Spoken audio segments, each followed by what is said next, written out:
Oh, welcome to a brand new episode of Spiritual Asshole. Okay, these headphones aren't even plugged in. I'm Brendan Fitzgibbons. Welcome. Thank you so much for being here. This is a very special episode on a very special day. And I have my walking stick with me because I just got done hiking and I saw a very confident coyote. And there's nothing more scary than a coyote with a complete sense of peace. I was very close to him and I was like, hey, this dog's pretty chill. Plus I have my dog. He's here. Willoughby, come here. Oh, yeah, baby. Oh, he's coming correct. That was perfect. Oh, he just trashed my computer. Okay, guys. Oh, you just took the stick. That was amazing. Today I wanted to look at you and talk to you because I just got done spending 7 days with Dr. Joe Dispenza at a 7-day advance retreat in Dallas, Texas. There are some experiences in life that you don't really have words for because there are no words that can even sum it up. I would say riding a roller coaster, having sex, the first time you have a double stuffed Oreo, the first time you see somebody spin on their back on a dance floor at a wedding. You're like, I didn't know this was possible. This is I would say beyond all of those experiences. So I'm going to tell you my experience with the hopes of not trying to get you to go, or not even trying to get you to get into Joe Dispenza. I don't actually care if you do or you don't. But what I do want from this episode is for you to realize, as always, you're so much more than you can even begin to imagine. And it's one thing to hear this. It's a one thing to see all the TikToks and all the 21-year-old manifestors on TikTok telling you how to live. It's a whole nother thing to feel it on a deep somatic level. So let me back up just quickly, quick recap. I got really into Dispenza. I've heard his name for 12 years and I always resisted it. I hated his Frankenstein voice. I hated that it sounded like he was being electrocuted as he talked. Plus, I was doing a meditation recently where someone was like, oh, I didn't know Joe Dispenza was the guy from the B-52s. Love Shack, bang, bang, baby. Then in February of this year, I just decided to go all in. After watching about 40 videos of testimonials, including people both on his website and people off his website or off his YouTube, people who had no affiliation with him whatsoever, talk about how the work actually transformed them. And with the great help from my friend Kristen Homesteader, I decided to go all in. So in February of this year, I was meditating about 40 minutes in the morning doing his meditation. And I started to feel changes in my body, like actual changes. A Saturday morning, I did a Dispenza meditation and I felt this like my whole system lighting up. And I felt, I go, oh, something wild's gonna happen today. What I said was, universe, I'm excited for you to show me what that thing is. So, call my friend Natasha, and she's like, hey, come have dinner with me. We're gonna celebrate my dad's, it's his birthday, so we always go out to eat. But first we're gonna go see this movie. And I was like, I don't wanna see this movie. I like your dad, but I love your dad, but I don't wanna see this movie. And so I skipped the movie. She's like, cool, I'll call you after the movie and we'll meet for dinner. I was like, great. So that morning I do the meditation, I go hiking, I'm listening to Becoming Supernatural on my phone. And so later on, after they get out of the movie, Natasha calls me and she's like, okay, so we're gonna go to this restaurant and then, and I was like, what? And she's like, oh my God, that's Joe Dispenza. She's like, what should I do? And I was like, touch him, feel him. Feel him. Touch him. Just to recap, my best friend who I was supposed to be with that day walked right into him. So she talked to him. He was really nice. I go, okay, I am on the right track. So I go to the Progressive Workshop in LA. About a month later, I have a really good experience. I meet my new great friend, Lisa. And then I come back and I kind of start getting back into some old shit. And I was like, oh God, no. One of the things that happens when you get into this work, and as somebody who's done psychedelics, it's like one of the things that you have to grapple with or integrate is the fact that, imagine walking down a hallway, okay? And in this hallway, there are several doors. And the first couple doors are doors that you know, your life, your family, your kids, your job, who you think you are, right?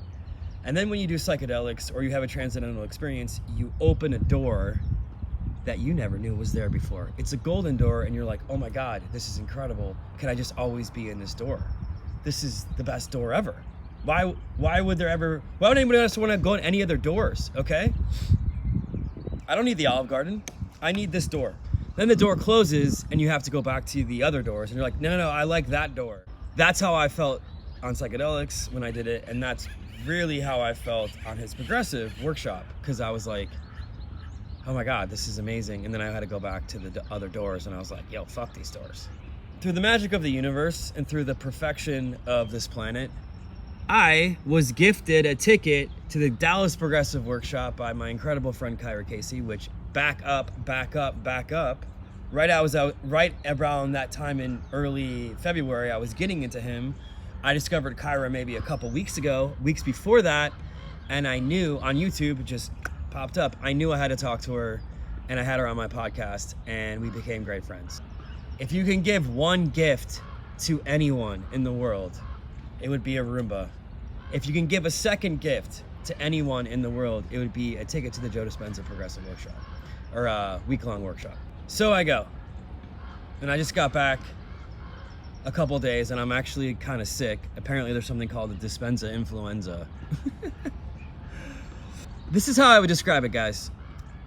For those of you who are curious, and my God, I know you are, and we can get a real range of my experience here, from the practical to the supernatural, from the mystical to the really nice buffet.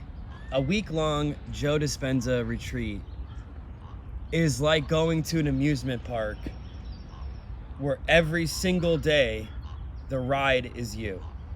You are discovering a new thing about yourself, and you are experiencing literally a new perspective on life and a vision and a connection for your higher self on a level that you did not know was possible. And you are learning all these things about yourself, and you're just increasing your belief in yourself and your ability and your knowing of how powerful you really are. It's like going to a religious pilgrimage to see a yogi, but then you leave the yogi. That's how I feel right now. It felt like a week-long, 7-day mushroom trip, sober, okay?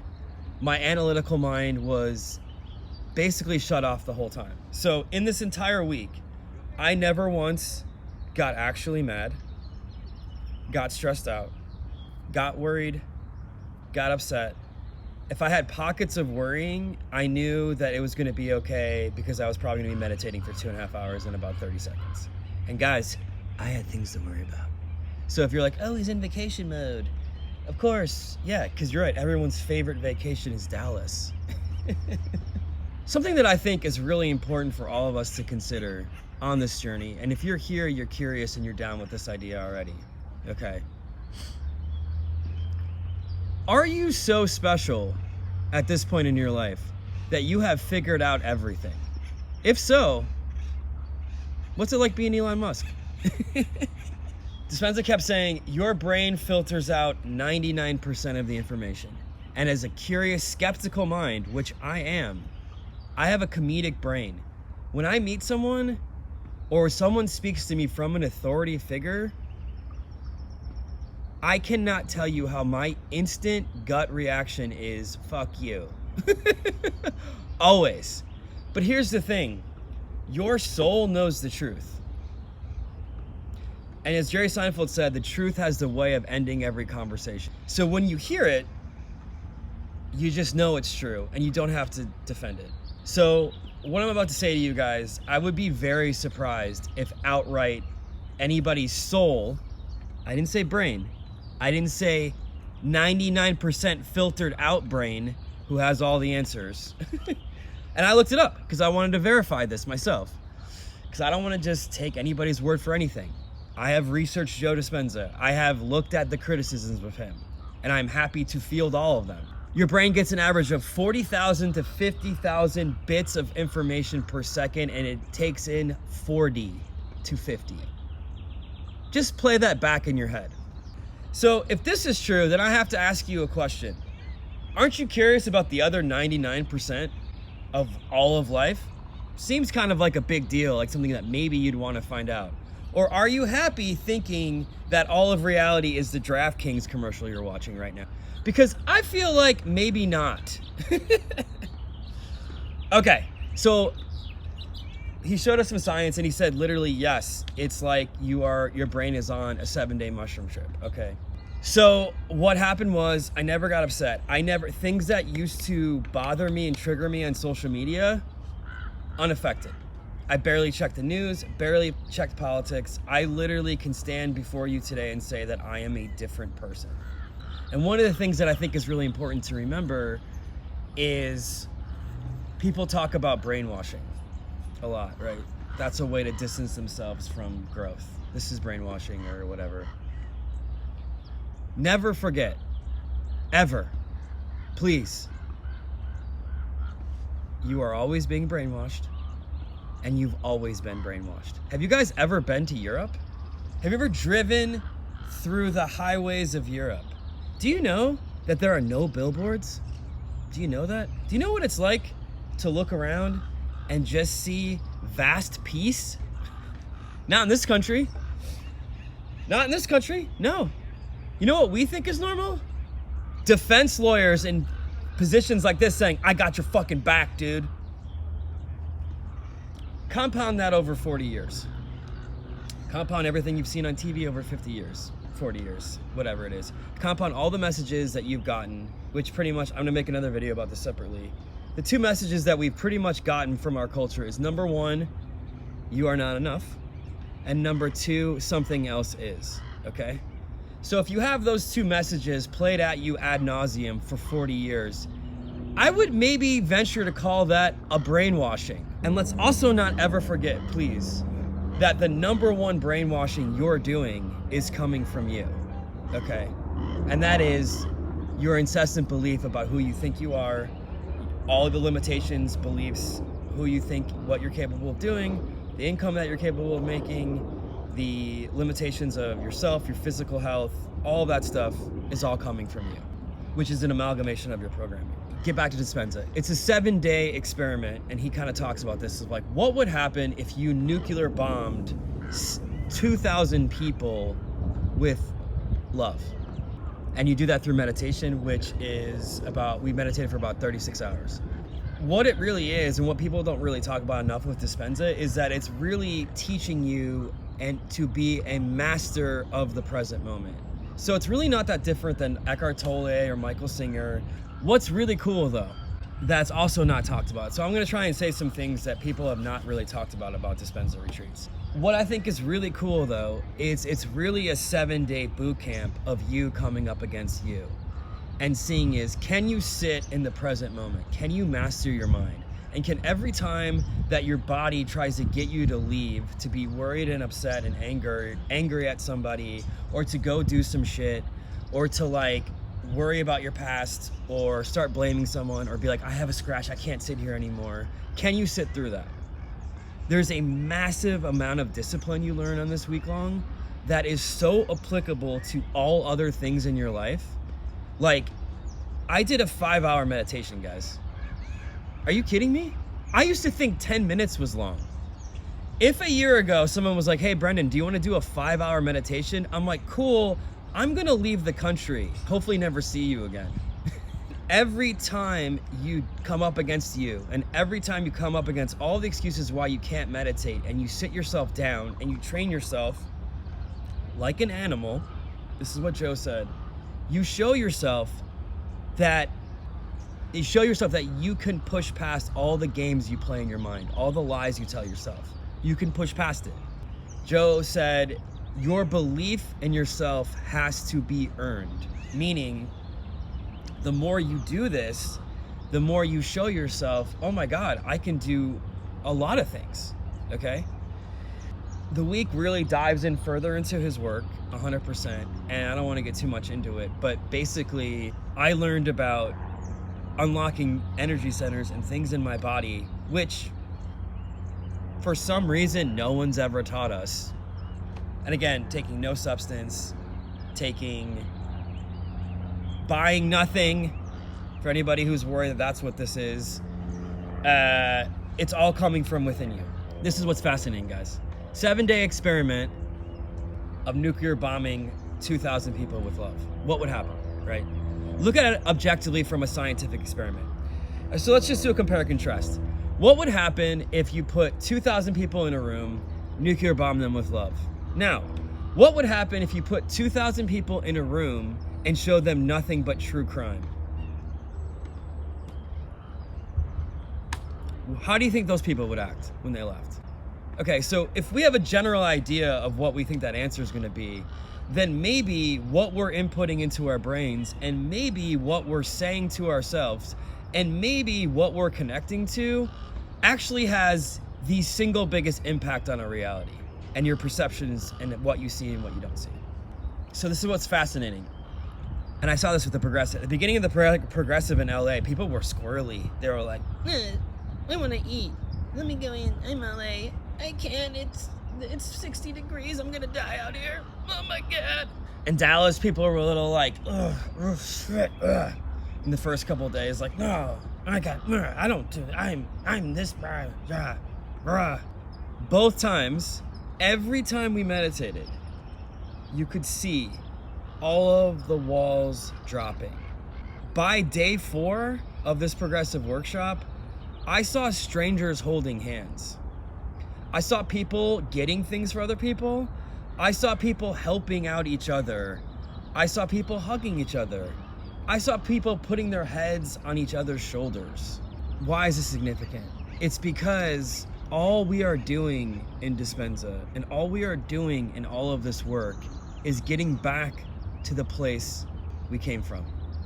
Everybody loves that Ram Dass quote, we're all just walking each other home, right? And you hear that and you're like, that sounds true. Because it is. So one of the things he said was, your soul came here to answer the following question. Is there anything other than oneness? So he called a guy on stage, who I ended up talking to. This dude was really cool. And he was like, okay, so I'm the soul and he's hugging this guy. He's like, I'm your soul and this is oneness. Then he breaks away from the guy. So this is the guy, this is Dispenza. And so the soul leaves to go answer the question, is there anything other than oneness, right? So you're on a journey, you're on a self-exploration. And then every time you come back to meditating or you come back to the present moment, you touch oneness. You touch the present moment. And then you take a piece of it with you back to the exploration, right? So that's all this is. If you are living a very stressed out life, which I have, so I would like to just say the following things with complete understanding and empathy.